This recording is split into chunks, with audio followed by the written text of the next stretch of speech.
Şimdi Matay diyen ağıldım, kız ekensin kulduğum, tevdi жерден қазасаң, кіргелтірме атыма, ерінбесең келінжан, ен өзіме келейін, көпшілікке өзімді таныстырып дау берейін, әр уақыт атам ер осай, әр уақыт атам ер осай, қашаған менен аталас, талайлар менен таластым, өздерімдей келіннің, беттеріңдерін санаштым, немересі манаштың, қалдарында жырлап отырған, қуанышылы қайратың, таныстырған қауымға, ателеге ауылға махаббаттың бой жаршысы, көбейетім сөгіліп, маңдайда терім төгіліп, сөз сөйледі мүлдіріп, келсе олар кім білет, мені деме әлемет, алдымда жырлап отырған, өзіме де келін, сәлемет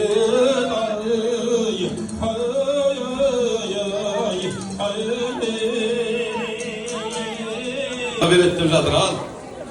Бата беретін нағашысын шақырайық. Келінге батасын берсін. Келіңіз. Bir сәтке тынышталайық. Айналайын жас келін, жұмыртқадан ақ келін, ақ атауға бақ келін, жақсылыққа жақ келін. Құт қойшының таяғынан, жақсы келіннің аяғынан дегендей атамызға да сіздерге берген ақ батаңыз жаратқан ием жақ болсын, бастарыңа бақ болсын, ұзақ ғұмыр жасың болсын, өсіп өнген басың болсын, мінезің сынықпайың болсын, үлкендерге сәлемің дайын болсын, тілі қысқа сөзің аз болсын. Келін алып тойына келіп қалдық. Жаңа ғана бет асар болды. Алла бұйыртса, қазір той.